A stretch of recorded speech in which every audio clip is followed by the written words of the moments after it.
So let's look at the open world in Rebirth. What do you have? Obviously, we have these Ubisoft towers, right? Like a round thing and then stuff at the top. We have combat trials, like a sword maybe. And there are also wells. These are these lore wells. They give you a few crafting materials, but also some intel, right? Let's draw like a well. This is clearly a well, isn't it?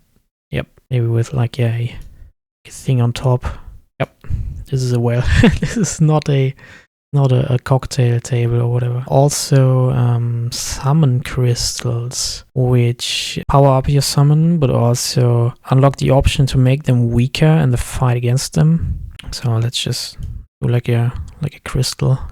This is a crystal. There are a bunch of side quests, obviously. Let's just put like a World of Warcraft exclamation point for side quests. We have the Proto Relic quest, where you collect these parts of armor and watch a few cutscenes. Yeah, that's alright, maybe. Then there's also the Moogle thing, the Moogle mushroom. How do you do a mushroom like this? The door down here. We also got digging sites, excavation sites. So let's maybe do like a chip. How do you draw a chip? I don't know. This is like a transmute chip, okay. And then we have a few more things that are not really on the map. I guess one more thing is on the map is the photo thing. You go to a destination, take a selfie. Sure. Only once in every region usually. Photo camera thing, whatever. It's not that important. Then we have a few things that are not on the map, but that you stumble upon when exploring, right? You have these small rabbit burrows that you can dig up with the chocobo. Sometimes in some spots you have like minigames, because obviously like this game is the game of minigames, so why not have more minigames?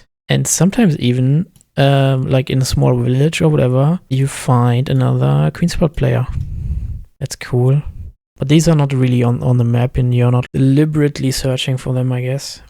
Now, I want to look at like the reward structure for these, right? Because at the start, when you go into a region, what you instantly get is the info about what custom material you can make in that region from your Chadley points. And you get the info what summon is available to fight. And both of these kind of funnel into player power, right? So when you get more materia, your party gets stronger theoretically. And also when you collect the summon, you also get stronger. So for what activities do you get Chadley points? For pretty much all of them, right? So the towers give you Chadley points. I think the mock stools give you Chadley points. Don't remember, does the Proto Relic also give you some? Maybe, I'm not sure anymore. You definitely get some from the combat. The wells give some, summon crystal gives some Chadley points. And that's it, I think. And now usually you take a look at the list of custom material that's available, and maybe if you don't want to 100% it or whatever, you just maybe look at one or two of them. And then that's one thing that's also been mentioned a lot about Rebirth, that you can skip a lot of this player power stuff. The open world wants to reward you with player power, but it doesn't feel necessary. It's like, okay, you can take it. You don't really have to, which is good, I guess. It's what you want, right? It's the balance you want. If the things are too strong, some players won't like that for sure, because they don't really want to spend so much time in these regions. There are obviously a few more rewards available. You can get like gil, and you can get crafting materials. For example, in the well locations, you always get a lot of crafting materials. I made this thing blue now. No, let's fix that. So in the wells you get crafting materials and gil. You also get some here. You get stuff from the rabbits. You also get stuff from the minigames for sure. From some side quests you will get crafting materials and gil, obviously. which also funnels into player power pretty much. From the Morg stool, you can buy material and items for Moogle medals, which obviously can be found in the open world. They can be found in chests in the towers. I just realized I forgot another activity basically, which is the treasure locations. Let's add them here. They're also not on the map, and they obviously also give crafting materials, gil, whatever. It's just stuff that translates into player power pretty much. Let's fix this circle. What was it, blue? Oh man, okay. This one was also blue, wasn't it? Moogle medals. We get Moogle medals everywhere. Wait a second, this was the correct color. We get Moogle medals here. We get them from this, I think, as well. We get them from the rabbits. We get them here as well. You can find them in a lot of spots. Now, one type of reward from a lot of things is also that you unlock more virtual reality combats that in turn reward more materia. Yeah, we have like more combats that are basically also a reward, both like intrinsically like a minigame, but also because it gives materia. So it might get a little bit confusing with these colors here, right? Basically, what this all means is it's different kinds of player power. You get the point. Basically, there's a lot of reward stuff everywhere, but there's one more type of reward, and that's narrative rewards. Basically, when you do side quests, for example, what you get is dialogues with your key characters. So that's like this yellow star, maybe. So you get a narrative reward here from the side quests. Definitely also from the Proto Relic. Stuff happens there. You get to watch cutscenes from Gilgi and stuff. Queen's Blood, I would argue, is also a narrative reward because some of the Queen's Blood opponents are pretty funny. Also, you get more cutscenes there.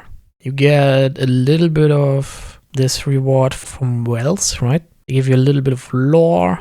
Let's give it a tiny star. And also I've seen this in some treasure locations. Like in some treasure locations, your party members will have some specific dialogue, but it's really rare. So also like a tiny star here. And generally, players like this stuff most in this game, at least. There are probably other games out there in which it's not the case, in which the players want the actual player power more. What you can also see is how connected everything is. So once you go into a region, you probably want to grab the chocobo because it makes everything faster. Maybe even unlocks some new locations. It's usually behind a side quest, not always. So you start like here, right? And then maybe you go for a tower next, because these towers obviously unlock vision to a lot of other activities, to combats, to wells, to the summon crystals. And then you do some combats. There are more virtual reality combats that get unlocked once you scan a lot of things. You collect Moogle medals from your treasure chests maybe, and then you go over here and buy some cool things. In the wells, you get knowledge about the final combat encounter, which has a stronger fiend that you want to do. But often you can't even attempt the fight without having a specific bait that you have to craft with a chip. And in order to unlock these as well, you gotta do wells in order to even unlock these excavation sites. I said a lot of things improve player power, right? For example, your summon that you unlock gives quite a bit of player power, and maybe before you want to attempt the final combat, you grab the summon first, defeat the summon, grab the summon, and then you go over here and defeat some more things. Also get more materia to get stronger, right? Maybe you do some more activities to get a few more Chadley points to then attempt to fight the summon and so on. Basically, the point is everything is connected. And when I say everything, it's not everything. We see some things quite alone here, like the photo thing. The minigames don't really tie into that a lot, including Queen's Blood, which basically all survives on its own, right? And now, is Rebirth's open world system soulless? Well, if you look at these yellow stars that symbolize a narrative reward, basically everything that's not player power, then we can see there are not many. They're basically most prevalent in the side quests and in the Proto Relic, and then also Queen's Blood. And these activities usually are the stuff that players like the most, right, in this franchise. That's like the heart of the game. Everybody says, oh my gosh, this even has the best exclusive music in the game when you follow that damn dog.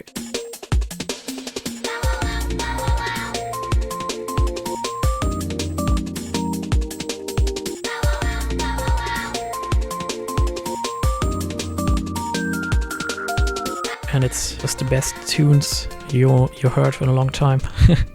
Well, what do you think? Is soulless? Maybe. So I was definitely fascinated with how connected this all is and how much is in there. It's a massive game. What do you think? Did they nail the open world, or is this just a soulless Ubisoft copy? Let me know. Bye bye.